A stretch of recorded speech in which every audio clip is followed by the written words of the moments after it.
Et puisqu'on est lundi. Ouais, je sais, comme beaucoup de choses dans ma vie, ça vient comme ça vient, hein. On va pas s'en empêcher. Et que serait un podcast d'Aurélie si elle poussait pas de temps en temps la chansonnette? Et les différentes discussions que j'ai eues cette semaine, enfin la semaine passée, bien évidemment, pas la semaine qui est pas encore là, m'ont donné envie de rebondir, non pas toute seule sur mon canapé, quoique, mais d'aborder le sujet de ce qu'on appelle, attention, la théorie de la cohérence centrale.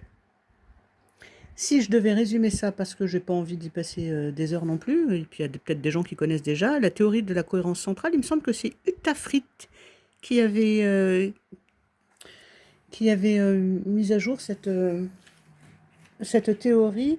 Ça suggère en fait que les personnes autistes perçoivent le monde en détail et que le voir dans le global, ainsi que le remettre dans le contexte, c'est beaucoup plus compliqué et parfois même impossible.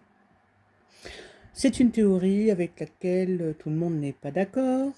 Il y a des nuances, évidemment ça dépend de chaque individu, mais pourquoi je voulais parler de cette théorie-là? Enfin, je voulais plutôt parler de la perception en détail. Pourquoi? Parce qu'on peut la retrouver dans certains domaines et chez certaines personnes autistes. Et il m'a été fait la réflexion à plusieurs reprises, donc la semaine passée, que mon attachement aux détails,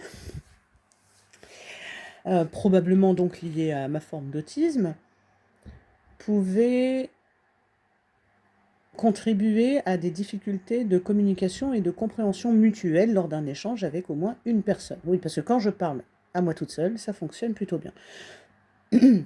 Mais ça a été soulevé dans différents contextes et jamais de façon négative finalement, mais plutôt comme si on avait observé ça chez moi. Donc moi ça ne m'étonne pas, je vis avec moi, donc j'ai conscience que j'ai une façon de voir les choses qui est très détaillée, notamment dans mon amour pour les mots, pour les sons, mais ça se retrouve dans finalement beaucoup de choses. J'ai pas le temps de décrire l'ensemble de ma vie, mais si je me retrouve en face d'une personne autiste ou pas d'ailleurs, mais en tout cas qui n'a pas le même niveau de détail que moi au départ, ça ne me pose pas de problème parce que j'accepte toutes les différences et je trouve ça génial. Mon souhait, ça n'est pas du tout de retrouver des gens dans lesquels m'identifier, ça n'est pas du tout de retrouver un petit peu des clones de moi ou tiens, je me retrouve dans toi, c'est super, viens, on devient copain.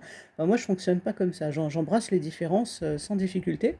Je trouve ça très enrichissant et parfois complémentaire.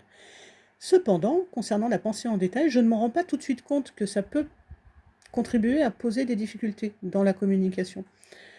J'en veux pour exemple une personne qui va me parler d'un sujet que je connais un petit peu, et peu importe lequel, hein, vous prenez, je sais pas moi, les ananas, un bouquin, ou ce que vous voulez. Pourquoi les ananas? Peut-être que j'ai envie d'en manger, j'en sais rien.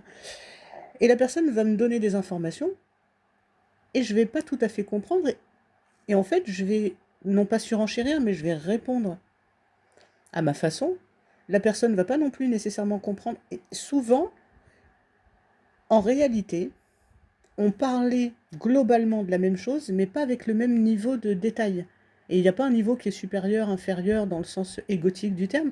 Simplement, on n'a pas le même degré, si vous voulez appeler ça comme vous voulez. On ne va pas en tout cas dans le détail de la même façon, ni à la même intensité. Et c'est tout bête, mais se rendre compte que la personne en face finalement parlait du même sujet, mais de façon un petit peu plus globale que moi, ça change tout de le savoir. Le problème étant que, alors attention, hein, je suis au courant de ça, mais je n'arrive pas encore à l'appliquer au quotidien, parce que je n'y pense pas, ça n'est pas encore devenu une habitude. J'essaie quand même de m'assurer que la personne et moi, on parle de la même chose, mais je ne pensais pas auparavant à cette pensée en détail ou à cette façon de voir les choses en très dans le détail. Et finalement, j'ai toujours entendu que j'étais pointilleuse, tatillonne. Non mais tu joues sur les mots? Alors non, c'est qu'en fait, il y a des mots avec des définitions, parfois il y en a plusieurs. Il faudrait peut-être se mettre d'accord, quelle utilisation et quelle définition du mot tu entends par là, quand tu l'emploies, pour qu'on parle de la même chose, pour s'assurer en tout cas qu'on parle de la même chose, à peu près. Et dans des conversations habituelles, c'est pas le genre de choses qu'on fait. Et je trouve que c'est un exercice, enfin moi j'ai envie de faire cet exercice-là et de prendre cette habitude-là, Après, il faut que j'ai faut que j'y pense, quoi. Il y a rien ni personne n'est parfait. Mais ça m'intéresse beaucoup parce que je sais que beaucoup de personnes autistes que je côtoie, euh, on leur a dit sensiblement la même chose. Tiens, tu penses en détail, tu vas trop loin, tu penses trop, tu tout ce que tu veux. Et même dans ces personnes qui pensent trop en détail, il y a différents degrés. Et ça dépend finalement de plein de choses, de notre éducation, de notre référentiel, de notre ouverture au monde et de plein d'autres paramètres, je suppose, que j'oublie. Et en même temps, je trouve ça drôle. Ça m'a mené à des situations parfois drôles avec le recul, hein. Je me rappelle quand j'étais beaucoup plus jeune, je n'avais donc pas de diagnostic, une personne m'avait dit ah là là, moi je suis quelqu'un, oh là, j'adore le romantisme. Entre le sens du détail et le sens littéral, ça donnait une réponse à la Aurélie, c'est-à-dire ah oui, mais quels artistes tu aimes bien du 19e siècle? Je voyais bien que à la tronche de la personne que c'était pas du tout ce dont elle voulait parler.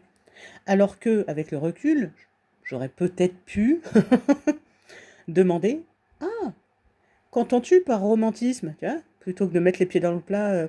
C'est moi, comme je connais un peu le sujet, bah forcément, moi je m'attendais à ce que la personne parle de la même chose. Ah ah, on a peut-être un mélange de difficultés de ce qu'on appelle la théorie de l'esprit, c'est-à-dire inférer des états mentaux ou des connaissances ou des ressentis à d'autres personnes qui soient différents des nôtres. Je pense qu'il y avait un mélange de tout ça, dans le sens où je ne me suis pas du tout posé la question, est-ce que la personne parle de la même chose que moi? Est-ce que j'envisage les choses de la même façon que la personne? Est-ce qu'on a les mêmes connaissances d'un même sujet avec la personne? Mais alors, moi, pas du tout. J'ai sauté sur l'occasion, toute spontanée que je suis. Ah, mais tiens, donc je suis passée pour la nana condescendante qui veut asseoir une forme de savoir et de connaissance, alors que pas du tout. Moi, la personne m'a dit romantisme, j'ai pensé tout de suite à ce que pour moi était le romantisme, et en fait, elle parlait pas du tout de ça.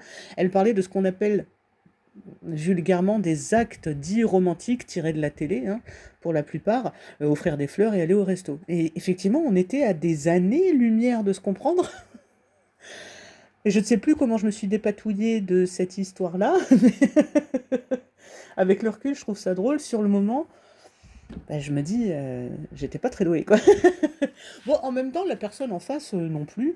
Quelque part, on peut se dire que ça part de responsabilité et d'avoir employé un mot dont elle ne connaissait pas nécessairement les définitions. Hein. Essayons de partager le tort, ça sera plus simple pour tout le monde. Mais ça peut être, je me rappelle, dans un musée, alors ça remonte à loin, je devais être au lycée. Oh, je suis vieille. Et nous étions allés visiter un musée et j'ai été absorbée par un détail d'une œuvre. C'était un mélange de couleurs et de formes dans la peinture La Dame au balcon de Picasso, pardon, j'ai failli oublier son nom. Et je suis passée pour une nana complètement à côté de la plaque. Et là, ça n'est pas un ressenti, c'est qu'on me l'a dit. On m'a dit, mais t'es complètement à côté de la plaque, littéralement. Non, je n'ai pas regardé si j'étais à côté d'une plaque d'égout. Non, j'en étais pas là, mais ça aurait pu. Et en fait, je me souviens avoir été absorbée par ce point particulier précis de ce tableau, là où j'entendais des personnes dire mais ce gribouillage ne veut rien dire. Ça ressemble à rien. Quand tu regardes la toile, on ne sait pas ce que c'est. Et c'est là où je me suis rendu compte, avec mes mots de l'époque, ah oui, parce que eux, ils regardent toute la peinture, et moi, avant de regarder toute la peinture, j'ai regardé ce petit bout de machin là en plein milieu. Mais ça fait ça pour tout. On m'a donné l'exemple cette semaine, au sein du groupe d'entraide mutuelle. On m'a donné cet exemple cette semaine. C'était voilà, une personne non autiste, on va dire, je reste dans des cas majoritaires, hein, je fais une généralisation volontaire pour l'exemple, mais donc une personne non autiste qui entre dans une pièce, elle va saisir une ambiance, elle va globalement voir, je sais pas moi, je rentre, pouf, c'est un salon ou une cuisine ou une salle de bain. Et pour schématiser, une personne autiste pourra, toujours pareil, je généralise, plutôt entrer dans une pièce et dire ah mon Dieu, il y a tant de personnes, il n'y a pas assez de chaises, il y a des chips sur la table, avant de se dire je suis dans le salon. Je ne sais pas si vous voyez un peu où je veux en venir. Et voilà, et c'est un petit peu comme ça pour beaucoup de personnes autistes dans plein de domaines différents, et ça peut expliquer donc certaines difficultés de compréhension et de communication. Je ne parlerai jamais au nom de toutes les personnes autistes que je connais, encore moins de celles que je ne connais pas à travers le monde.